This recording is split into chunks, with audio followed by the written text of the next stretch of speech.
दोस्तों welcome back to my YouTube channel. दोस्तों बात करेंगे हम बीपीएससी टीआरई 3.0 शिक्षक भर्ती 2024 के संबंध में। साथियों, जैसा कि आपको पता है कि बीपीएससी टीआरई 3.0 की जो काउंसलिंग है वो 21 जनवरी से लगा करके 30 जनवरी के बीच रखी गई है। आज की इस वीडियो में हम लोग बात करने वाले हैं काउंसलिंग डॉक्यूमेंट चेकलिस्ट को लेकर के बात करेंगे। गेस्ट टीचर के संबंध में बात करेंगे कि SC/ST डिपार्टमेंट जिला आवंटन और टाइम स्लॉट के संबंध में बात करेंगे, यानी कि जो आपकी काउंसलिंग होगी वो किस टाइम पे होगी, किस स्लॉट में होगा, आपको जो है सूचना किस प्रकार से मिलने वाली है, कैसे मिलेगी, इसकी सारी जानकारी आपको इस वीडियो के माध्यम से देने वाले हैं। करेक्शन डॉक्यूमेंट्स री अपलोड, यानी कि जो भी कैंडिडेट्स के डॉक्यूमेंट में जो है त्रुटियां हैं वो आप कैसे संशोधन कर पाएंगे, कब तक यहाँ पे री अपलोड का मौका दिया जाएगा, उसको लेकर के देखने वाले हैं। और उसके बाद यहाँ पे देखेंगे कि किस वर्ग का कब होगा डीबी, इसको लेकर के बात करें, क्योंकि आपको पता है कि सिर्फ यही अपडेट आपको देखने को मिल रही है कि 21 जनवरी से लगा करके 30 जनवरी के बीच आपकी काउंसलिंग है। उसके बाद से आपकी पीआरटी की कब कराई जाएगी, 6 to 8 का कब होगा, 9 to 10 का कब होगा, 11 to 12 का कब होगा, मतलब कि किस दिन होगा, किस तारीख को होगा, ये अभी किसी को पता नहीं है। तो इसके संबंध में देखने वाले हैं। और इस बार जो आपका अलग तरीके से यहाँ पे काउंसलिंग प्रक्रिया वो चलने वाली है। तो कई सारे महत्वपूर्ण अपडेट आपको इस वीडियो के माध्यम से मिलने वाले हैं। चलिए एक बार देखते हैं। यहाँ पे ये टेलीग्राम चैनल है, आप यहाँ से भी जुड़ सकते हैं और सारी जानकारी यहाँ से भी आपको प्राप्त होती रहेगी। सबसे पहले यहाँ पे देख लेते हैं जिनका अनुसूचित जाति एवं अनुसूचित जनजाति जो कल्याण विभाग के अंतर्गत आपकी भर्ती प्रक्रिया कराई गई थी टीआरई 3.0 की, उसमें जो है आवश्यक सूचना में दिया गया था कि काउंसलिंग कार्यक्रम स्थगित करने के संबंध में, क्योंकि आप सभी की जो है काउंसलिंग की डेट निर्धारित कर दी गई थी, तो उसमें जो है परिवर्तन किया गया था। और अब जो है कब तक यहाँ पे आपकी काउंसलिंग की डेट लगेगी, जिला आवंटन कब तक कराया जाएगा, इसको लेकर के यहाँ पे देखिए एक अपडेट आपको देखने को मिली थी। इसके पहले जो अपडेट आपको आई थी उसमें आपकी जो है 7 से लगा करके 10 तारीख तक बताया गया था कि आपकी काउंसलिंग प्रक्रिया वो होने वाली है। आप सभी के लगातार कमेंट्स आ रहे हैं कि SC/ST डिपार्टमेंट का कब तक यहाँ पे जिला आवंटन, यहाँ पे काउंसलिंग प्रक्रिया वो कराई जाएगी, क्योंकि यहाँ पे जो है संशोधन कर दिया गया, यानी कि काउंसलिंग कार्यक्रम जो है स्थगित कर दिया गया था। तो इसमें देखिए सबसे पहले चीज़ यहाँ देखिए कि 7 से लगा करके आपका 11 तारीख तक यहाँ पे आपकी काउंसलिंग होने वाली थी, लेकिन इसमें बताया गया बाद में कि उक्त आलोक में सूचित करना है कि अपरिहार्य कारणों से उक्त अवधि में होने वाले काउंसलिंग कार्यक्रम को स्थगित किया जाता है। अब यही सब आप सभी के ऐसे ऐसे कमेंट्स आ रहे हैं कि क्या टीआरई 3.0 का जो यहाँ पे काउंसलिंग है, यानी कि जो शिक्षा विभाग की तरफ से आपकी भर्ती प्रक्रिया है, क्या उसकी भी काउंसलिंग की डेट परिवर्तन की जाएगी। देखिए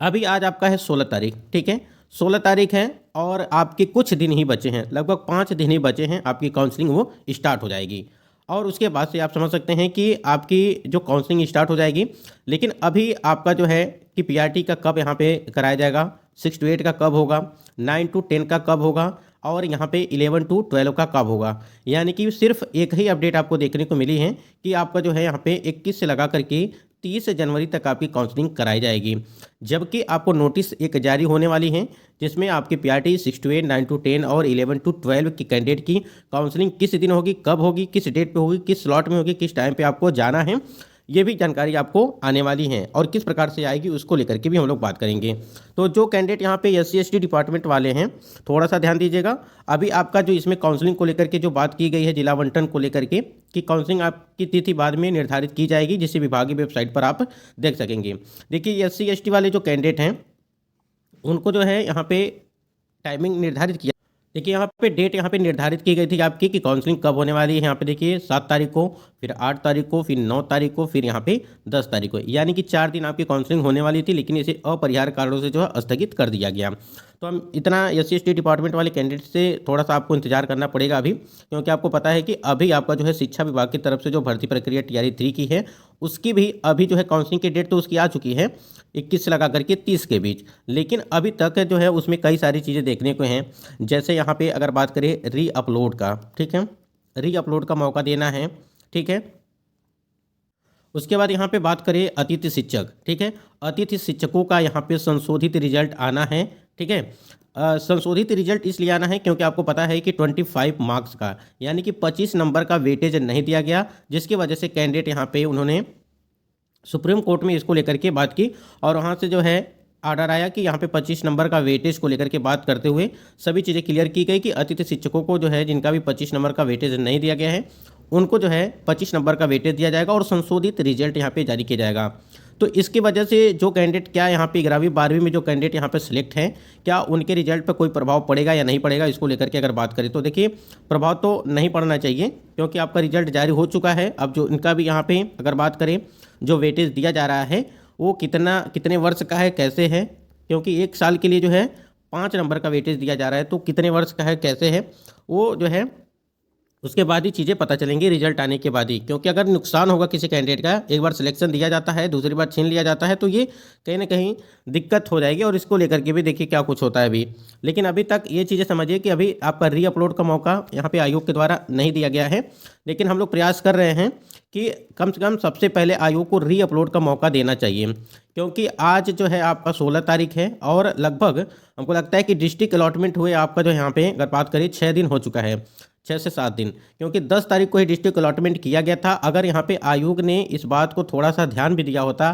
तो आपका यहाँ पे लगभग 5 से 6 दिन हो गया होता, 5 से 6 दिन हो गया होता और यहाँ पे री अपलोड का जो प्रोसेस था वो भी ख़त्म हो गया होता। कैंडिडेट अपना जो भी डॉक्यूमेंट उसमें त्रुटि था वो अपलोड कर लिए होते और वहाँ पे वाटर मार्क भी देखने को मिल गया होता। और एक बड़ी समस्या ये भी है कि बहुत सारे कैंडिडेट के डॉक्यूमेंट में वाटर मार्क नहीं आया है, ठीक है, उसको लेकर के भी काफ़ी परेशान हैं। तो हम यही चीज़ कहेंगे कि अगर देखिए वाटर मार्क नहीं आया है तो आप उसी को लेकर के जाइए, कोई दिक्कत नहीं होगी, क्योंकि ये आयोग की गलती होगी अगर देखा जाए तो। क्योंकि हमने तो अपलोड किया ही था, हमने तो ऑफिशियल साइट पे अपलोड किया था फॉर्म अप्लाई करते टाइम पे, लेकिन जब उस पर वाटर मार्क नहीं आया तो हमारी क्या गलती है, ठीक है, ये सारी चीज़ें हैं। तो बिल्कुल आपको यहाँ से परेशान होने की ज़रूरत। उसके बाद यहाँ पे हम लोग बात करें पीजीटी के रिजल्ट को लेकर के, ठीक है। पीजीटी का जो रिजल्ट है अभी थोड़ा सा ध्यान दीजिएगा, पीजीटी के 6 विषयों का रिजल्ट भी अभी आना बाकी है। और देखिए कई सारी चीज़ें हैं, जैसे अभी हमने रीअपलोड को लेकर के बात किया, ये काम अभी बाकी है आयोग के द्वारा। अतिथि शिक्षकों का यहाँ पे रिजल्ट देना है, संशोधित रिजल्ट, उसके बाद पीजीटी का रिजल्ट देना है, ठीक है, ये सारी चीज़ें। और जिनका अभी तक जिला अलॉटमेंट नहीं किया गया है, ठीक है, जिला अलॉटमेंट नहीं किया गया है उनका जो है जिला यहाँ पे अलॉटमेंट किया जाएगा, डिस्ट्रिक्ट अलॉटमेंट किया जाएगा। तो ये देखिए कई सारी चीज़ देखने को मिल रही हैं जिसकी वजह से है। लेकिन आपने देखा होगा कि अभी एक अपडेट आपको देखने को मिली ऑफिशियल साइट पर, जिसमें जो है सप्लीमेंट्री रिजल्ट को लेकर के बात कही गई। ये नोटिस आप बाद में भी जारी कर सकते थे, लेकिन सबसे पहले यहाँ पे री अपलोड का जो मौका है वो कैंडिडेट को देना चाहिए। अगर एक चीज़ और समझिएगा कि अगर आप री अपलोड को लेकर के आप सोच रहे हैं कि आपको मौका नहीं दिया जाएगा, एक चीज़ समझिएगा, जैसे यहाँ पे 20 से लगाकर 21 से लगाकर के 30 तारीख तक आपकी यहाँ पे डॉक्यूमेंट वेरिफिकेशन होने वाली है, उसमें अगर इस तारीख के बीच में आपको कोई मौका नहीं दिया जाता है तो आपका डॉक्यूमेंट वेरिफिकेशन होने के बाद जो है आपको मौका वो मिलेगा, यानी कि री अपलोड के लिए। क्योंकि देखिए गलत जो डॉक्यूमेंट होंगे उसको तो आयोग यहाँ पे एक्सेप्ट करेगा नहीं, बाद में भी आपको संशोधन के लिए मौका दिया जा सकता है। लेकिन कैंडिडेट बिल्कुल यहाँ पे परेशान इसलिए हैं क्योंकि अगर मान लीजिए डॉक्यूमेंट वेरिफिकेशन में उनको डीवी कराते टाइम पे अगर कोई दिक्कत हो रही है तो ये जिम्मेदार कौन होगा आखिर। मान लीजिए गलती से हमने डॉक्यूमेंट जो अपलोड करना था फॉर्म अप्लाई करते टाइम पे वो तो अपलोड कर दिया, गलती से अगर कोई दूसरा हो गया, लेकिन यहाँ पे संशोधन को लेकर के आयोग को इस बारे में सोचना चाहिए, समझना चाहिए, ठीक है। और शिक्षा विभाग को भी इसके संबंध में बातचीत करनी चाहिए, जिससे यहाँ पे री अपलोड का मौका दिया जाए कैंडिडेट को और वो री अपलोड कर पाए डॉक्यूमेंट को जो भी त्रुटियाँ हैं। अगर आप लोग देखेंगे जब आपकी टीआरई 1 और टीआरई 2.0 की भर्ती प्रक्रिया कराई गई थी तो उसमें देखिए समय सारणी इसी प्रकार से यहाँ पे दिया गया था और इसी प्रकार से आपको टीआरई 3.0 में जो है समय सारणी देखने को मिलेगी। देखिए जब टीआरई 2.0 की भर्ती आपकी कराई गई थी तो वहाँ पे बहुत ही जल्द में जो है सारी प्रक्रिया कराई गई थी। रिजल्ट आने के बाद तुरंत जो है यहाँ पे जो डॉक्यूमेंट वेरिफिकेशन को लेकर के सारी चीज़ें क्लियर की गई थी, यानी कि डेट तुरंत निर्धारित कर दिया गया था और इसी डेट पर जो है आपकी काउंसलिंग प्रक्रिया वो करा ली गई थी। यानी कि आप देख पा रहे हैं कि यहाँ पे देखिए 25 से लगा करके आपका 26, 27, फिर 28, फिर 30 तारीख, ठीक है। ये यहाँ पे लगभग जो है 5 से 6 दिन यहाँ पे चले, 5 दिन चले थे। और देखिए यहाँ पे पीआरटी की आपकी जब कब कराई गई थी, यहाँ पे 25 को, 26 को 6 to 8 का, 9 to 10 का, 11 to 12 का। फिर यहाँ पे अगर बात करें प्राथमिक 1 to 5 का जो यहाँ पे बाहर से लगातार यहाँ पे चल रही थी। तो यही यहाँ पे मांग यही चल रही है कि कम से कम जो जिनका जैसे पीआरटी के कैंडिडेट का यहाँ पे निर्धारित किया जाए कि कब यहाँ पे जो काउंसलिंग प्रक्रिया वो चलेगी।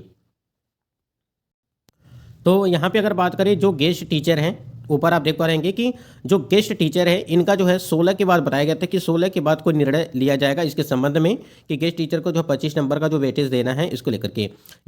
एससी और एसटी डिपार्टमेंट को लेकर के हमने जो बात किया कि यहाँ पे जो काउंसलिंग जिला अलॉटमेंट को लेकर के ये सारी प्रक्रिया जो है आपको जो है यहाँ पे पहले तो एक आपको नोटिस जारी की गई काउंसलिंग स्थगित करने के संबंध में क्या रीजन था, वहाँ पे बताया गया कि अपरिहार्य कारणों से आपका ये भी आपका जो है 1 से 2 दिन के अंदर जो है देखने को मिल सकता है कि टाइम स्लॉट और ऐप में सूचना को लेकर के अगर बात करें हम लोग, देखिए इस शिक्षा कोर्स ऐप में जो है आपके समय यानी कि टाइम, उसके बाद स्लॉट में ये सारी सूचना आपको जो है दी जाएगी। काउंसलिंग डॉक्यूमेंट चेकलिस्ट को अगर लेकर के बात करें यहाँ पे, तो जो आपके कि मतलब कि कौन कौन से डॉक्यूमेंट चाहिए इसको लेकर के हमने ऑलरेडी वीडियो आपको बनाया है, उसको जाकर के आप देख लीजिएगा। अगर आपके डॉक्यूमेंट में कोई त्रुटि है तो आप उसको जो है पहले एफिडेविट बनवा लीजिए। अगर संशोधन के लिए आता है, समय दिया जाता है आयोग के द्वारा, तो उसमें जो है आपको मिल जाएगा, आप वहाँ से सुधार कर पाएंगे। और इस बार जो है ऐप के माध्यम से सारी चीज़ें होने वाली हैं, जिसमें आप देख पा रहेंगे कि इस बार जो है अलग अलग तरीके से यहाँ पे आपका काउंसलिंग प्रक्रिया वो कराई जाएगी। यहाँ देखिए अब एक अपडेट आपको देखने को मिली थी, जिसमें बताया गया था कि गेस्ट टीचर का संशोधित रिजल्ट भी अगले 3 दिनों में जारी होगा। पीजीटी के 6 विषयों के अभ्यर्थियों का जिला आवंटन बाद में यहाँ पे किया जाएगा, जिसमें आपको पता है कि जो गेस्ट टीचर है, ठीक है, जिसमें 25 नंबर का वेटेज देने की बात की गई थी, इसी की वजह से यहाँ पे रिजल्ट जो है रुका हुआ है, ठीक है, यानी कि जिला आवंटन यहाँ पे आपका रुका हुआ है। इस बात को थोड़ा सा ध्यान दीजिएगा। गेस्ट टीचर के संशोधित रिजल्ट के बाद यहाँ पे जो है जिला आवंटन किया जाएगा, यानी कि जो 25 नंबर का वेटेज है उसको दे करके ही, यानी कि संशोधन करके ही आपको जो यहाँ पे उसके बाद यहाँ पे आपका जिला आवंटन किया जाएगा, यानी कि जो गेस्ट टीचर है। उसके बाद यहाँ पे आया था कि अपडेट कि अब आवंटित जिले में ही अभ्यर्थी आप करा सकेंगे काउंसलिंग, ठीक है। तो काउंसलिंग देखिए बहुत सारे कैंडिडेट्स का कमेंट्स आ रहा है कि क्या काउंसलिंग मतलब कि जो डिस्ट्रिक्ट अलॉटमेंट किया गया है उसमें परिवर्तन किया जाएगा। तो देखिए अभी आपके पास 5 दिन का समय है, और इस 5 दिन के अंदर आयोग की तरफ से अगर कोई अपडेट आ जाती है, ठीक है, हो सकता है कि काउंसलिंग की डेट में ही परिवर्तन कर दिया जाए, ठीक है,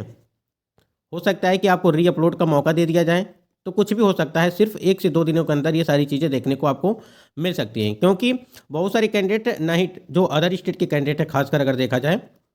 तो आप सभी के कमेंट्स आ रहे हैं कि हमने अभी तक ट्रेन का जो है टिकट भी नहीं लिया है, ठीक है, यानी कि बुकिंग भी नहीं कराया है, और आयोग ना ही री अपलोड का मौका दे रहा है, ठीक है, और ना ही यहाँ पे काउंसलिंग की डेट आगे बढ़ेगी या नहीं बढ़ेगी इसको लेकर के कोई सूचना दी जा रही है अभी तक।